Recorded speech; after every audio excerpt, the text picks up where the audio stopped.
Olá, eu sou Danilo Soares, fisioterapeuta especialista no tratamento da coluna vertebral. E hoje vamos falar o que vem a ser o bico de papagaio e o desgaste na coluna vertebral. Enfim, o que vem a ser bico de papagaio? Quem nunca ouviu alguém se queixando de dor na coluna e que foi ao médico, fez um raio-x e que o resultado foi uma coluna cheia de bicos de papagaio e desgaste? Pois é, esse é um relato muito comum, principalmente entre pessoas mais idosas. Mas o que vem a ser o tão famoso bico de papagaio? Será que ele realmente causa essas dores? E os desgastes na coluna? O que são esses desgastes?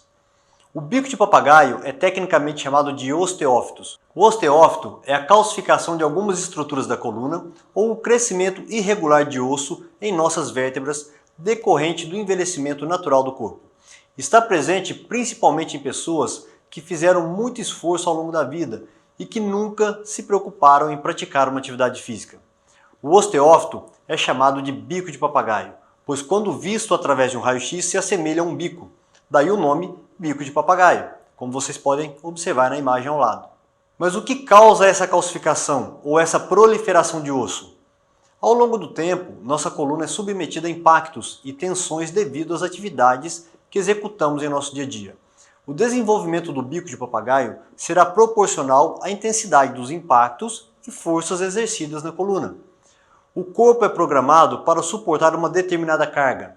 Se essa carga é excessiva, um reforço na estrutura será necessário para que suporte. Vou dar um exemplo fácil de vocês compreenderem.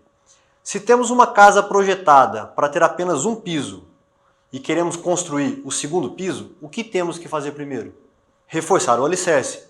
É justamente isso que acontece com a nossa coluna ao longo do tempo. E essa alteração é acelerada à medida que envelhecemos, pois com o envelhecimento, nossos músculos vão enfraquecendo, oferecendo cada vez menos estabilidade e amparo para a coluna. Na grande maioria das vezes, os bicos de papagaio não causam dor. Eles vão causar fortes dores e limitações quando eles desenvolvem uma patologia chamada de estenose. Estenose é o estreitamento ou o fechamento do canal existente em nossa coluna, por onde passa a medula espinhal, ou o estreitamento dos canais presentes entre as vértebras, por onde saem os nervos da nossa coluna. Quais são os principais sintomas relacionados à estenose? Em caso de estenose do canal medular, os sintomas mais comuns são dor na coluna, dor, fraqueza, formigamento em ambos os membros inferiores em caso de estenose lombar, dor, fraqueza e formigamento de ambos os membros superiores em caso de estenose da coluna cervical.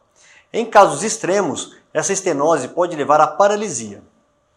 Já a estenose foraminal, que é quando fecha o canal por onde saem os nervos da nossa coluna, os sintomas mais frequentes são dor, fraqueza e formigamento em apenas um dos membros inferiores em caso de estenose lombar, dor, fraqueza e formigamento em apenas um dos membros superiores em caso de estenose cervical. O tratamento da estenose envolve técnicas e exercícios específicos que promovam a abertura desses canais. Mas esse tipo de tratamento é eficaz apenas em casos leves e iniciais, pois em casos mais avançados, apenas o procedimento cirúrgico irá resolver. Vamos falar agora sobre os desgastes. O desgaste é tecnicamente chamado de espondiloartrose. A espondiloartrose é a artrose da coluna vertebral. Nossa coluna é composta por vários ossos, que são as vértebras. Essas vértebras se encaixam umas às outras, através das articulações. Para que não haja atrito entre um osso e outro, cada face articular é revestida por cartilagem. Essas cartilagens protegem e permitem um melhor movimento entre as vértebras. A espondiloartrose é uma outra patologia que acomete pessoas mais velhas, e o motivo é o mesmo. O próprio envelhecimento natural do corpo faz com que as estruturas cartilaginosas da nossa coluna se degenerem, levando a um maior atrito entre um osso e outro. Ela é acelerada e agravada em pessoas que exigiram muito da coluna ao longo do tempo, pegando peso ou submetendo-a a impactos excessivos. O tratamento é baseado em analgésicos e principalmente fisioterapia bem direcionada e exercícios físicos como pilates, academia e hidroginástica. O corpo foi feito para movimentar, por isso que os melhores tratamentos envolvem exercícios. Por hoje é só, muito obrigado pela sua audiência, acompanhe nosso site pelo tvcassia.com.br, DTTV, informando você.